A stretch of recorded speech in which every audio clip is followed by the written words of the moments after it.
This question is from CBSE 2025 physics examination. Statement of the problem says a capacitor of plate area A, area is A, plate separation is D, plate separation D है, is charged by a battery to a voltage is V.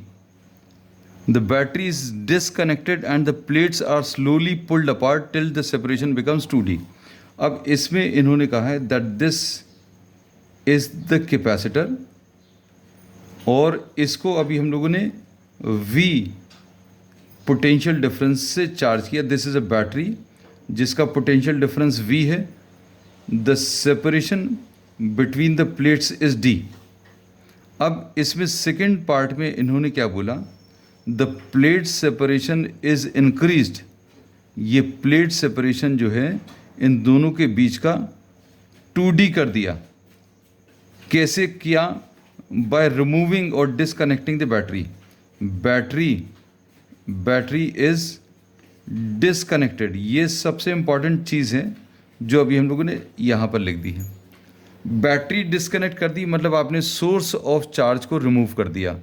अब आपको जो भी answer चाहिए question में in terms of A, D and V, इसके अलावा कोई नया टर्म यूज़ नहीं होगा. ठीक. अब इसमें आ जाते हैं. क्या क्या पूछा इन्होंने? प्लेट सेपरेशन ये 2D है, ये याद रखना. Find the value of potential difference between the plates. You have to find out the new potential difference. अब इस केस में, फर्स्ट केस में, C की value epsilon 0 A by D. We are writing this as epsilon 0 A by D. यहाँ पर C dash नया capacitance क्या होगा, तो अभी हम लोग इसमें लिख सकते हैं epsilon 0 A divided by 2D. यहाँ पर प्लेट सेपरेशन जो है 2D आ जाएगा. ठीक. तो C और C डैश इन्होंने पूछा नहीं, but still we have found out. Charge इसमें अगर अभी हम लोग देखें तो Q will be equal to Q. This will be equal to C into V. Q is the charge. Q is the charge. And Q dash is the new charge. This remains same. ये same क्यों रहेगा? Because you have removed the source of charge. आपने source of charge को remove कर दिया. ये याद रखना, क्योंकि चार्ज का जो सोर्स है बैटरी, पहले आपने इस कैपेसिटर को चार्ज किया और चार्ज करने के बाद आपने बैटरी को रिमूव कर दिया. तो जितना चार्ज इसके ऊपर आ गया था उतना ही चार्ज बना रहेगा. तो this remain same. So we say that Q dash will be equal to Q. ये सबसे ज़्यादा इंपॉर्टेंट है और इसका लॉजिक मालूम होना चाहिए. लॉजिक क्या है कि जो बैटरी ने इसके ऊपर चार्जेस दिए, the same amount of charge remains. Charges same क्यों बने रहेंगे? क्योंकि आपने सोर्स ऑफ चार्ज को रिमूव कर दिया, बैटरी को डिस्कनेक्ट कर दिया. ठीक है. तो मेन पॉइंट ये है. What happens to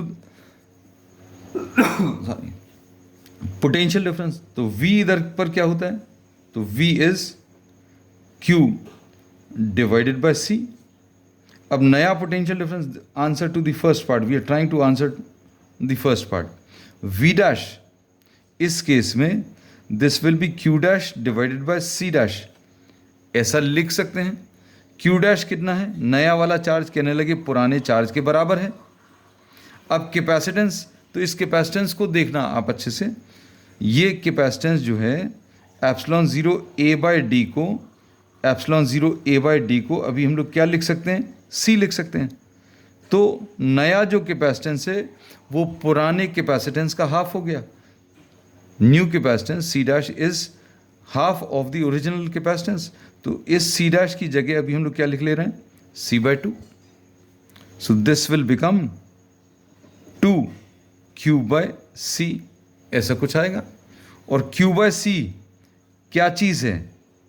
Q by C क्या चीज़ है? कहने लगे V है. So V dash will be equal to 2 times Q by C को अभी हम लोगों ने V लिख दिया. So what can we say? We can say that potential difference, new potential difference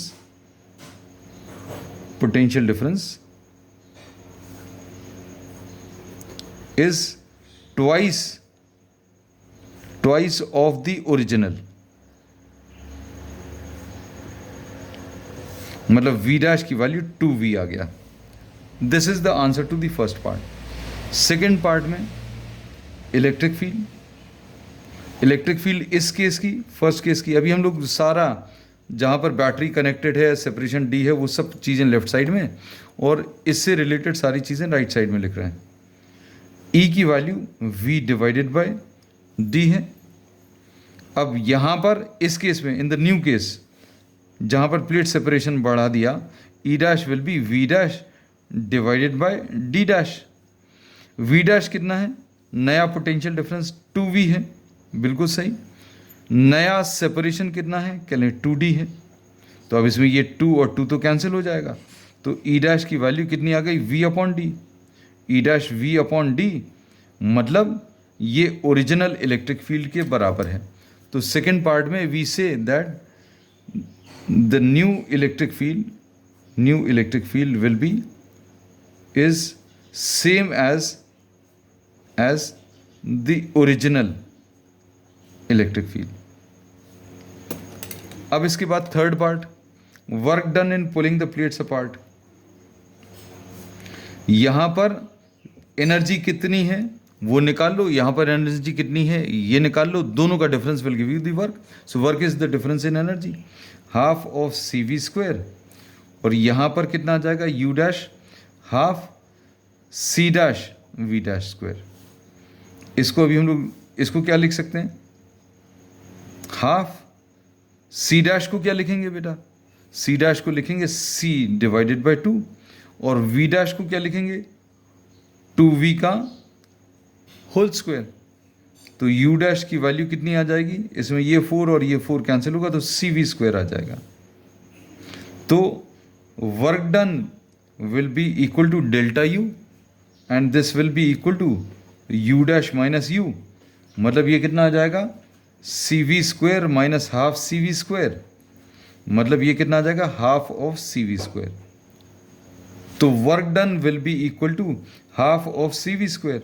लेकिन आंसर हम लोगों को हमेशा उन्हीं टर्म्स में देना है जो डेटा अभी हम लोग दिया है, सी जैसा कुछ दिया नहीं है।